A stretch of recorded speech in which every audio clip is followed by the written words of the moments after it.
CS exam clear करने के लिए क्या पास्ट क्वेश्चन बैंक और जो स्कैनर के क्वेश्चंस हैं, इंपॉर्टेंट क्वेश्चन बैंक हैं, वो सफिशिएंट है या उसके अलावा भी कुछ करना चाहिए और किस तरीके से उसका यूज करना है? ठीक है, बेनिफिट मैक्सिमम कैसे डिराइव करना है?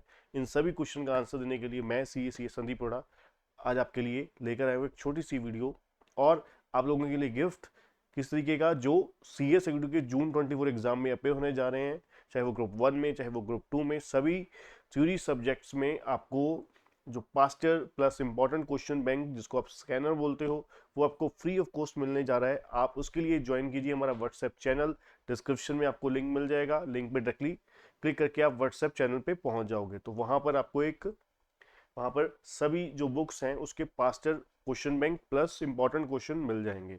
अब बात करते हैं कि क्या ये जो इंपॉर्टेंट क्वेश्चन बैंक हमारा है, फास्टर क्वेश्चन बैंक है, स्कैनर जिसको आप बोलते हो, ये सफिशिएंट है?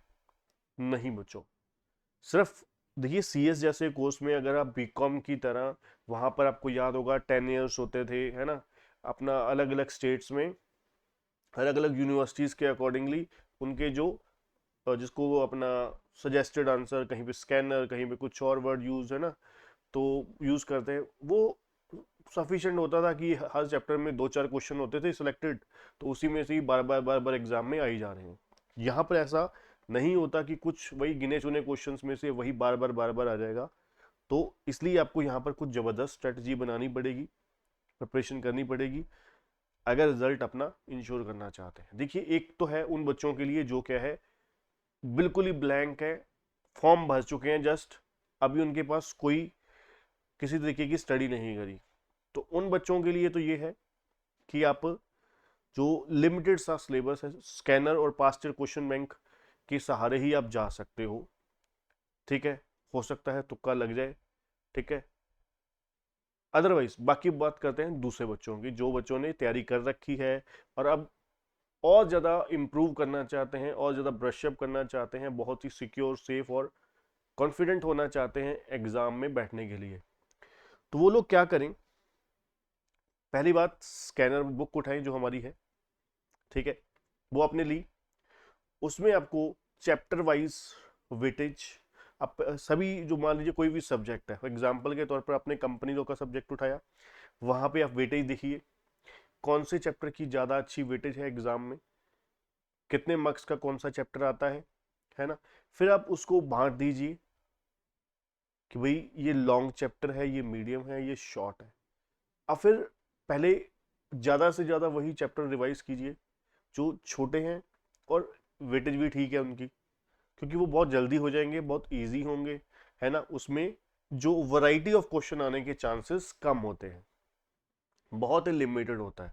तो वैरायटी ऑफ क्वेश्चन लिमिटेड होने की वजह से वहां पर आपका जो टारगेट है बड़े इजीली अचीव हो जाएगा। पहला टारगेट हमारा 40 नंबर वाला होता है, 40 वाला, है ना, फिर हम आगे बढ़ते हैं 50, 60, 70, है ना।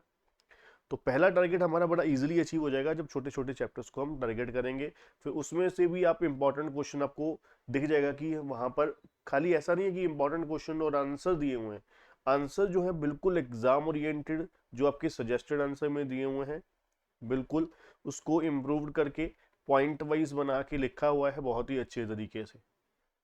ठीक है, फिर चैप्टर को सिलेक्ट कीजिए जैसे मैंने आपको कहा, उसको रिवाइज कीजिए, लर्न कीजिए।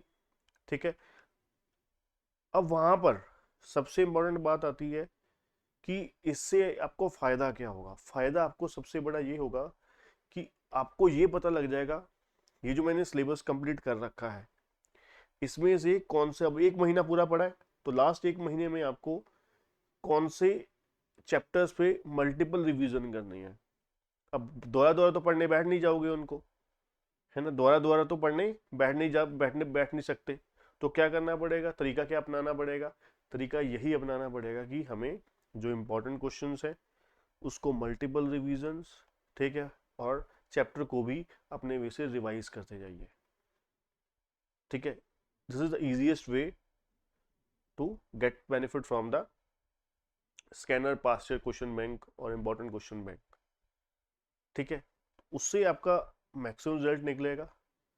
और जो, अब देखिए ना, ऐसा तो है नहीं, पहले पास्ट में कुछ क्वेश्चंस रिपीट हो रहे थे और बन रहे थे, तो आपके वाली बिल्कुल ही डिफरेंट आ जाएंगे, है ना। ऐसा नहीं होता, अगर आप एक ग्रुप की बात कर रहे हो तो 4 में से एक पेपर होता है जो थोड़ा सा डिफरेंट होता है, ठीक है, और वो भी कुछ कुछ पोर्शन, अदरवाइज बाकी जो है वो ट्रेंडिंग वे में ही आता है। जिस तरीके से ट्रेंड चल रहा है, ट्रेंड सेट हुआ हुआ है, वैसे ट्रेंड फॉलो रहता है। एक आधा पेपर ऐसा होता है जो क्या है थोड़ा सा परेशान करने वाला होता है, वो हमेशा है, चाहे वो सीएससीटी में हो, एग्जीक्यूटिव में हो, चाहे वो प्रोफेशनल में हो। ठीक है बच्चों, तो ये आपको इस तरीके से बेनिफिट लेना है स्कैनर से, पास्ट क्वेश्चन बैंक से, ठीक है। डिस्क्रिप्शन में आपको लिंक मिल जाएगा। और अभी तक वीडियो में बने हो तो वीडियो को लाइक और चैनल को सब्सक्राइब करना मत भूलिएगा, बेल आइकन दबाना मत भूलिएगा, और कमेंट करके बताइएगा, ठीक है, कैसी लगी वीडियो और बेनिफिट हुआ कि नहीं हुआ आपको। थैंक यू बच्चे।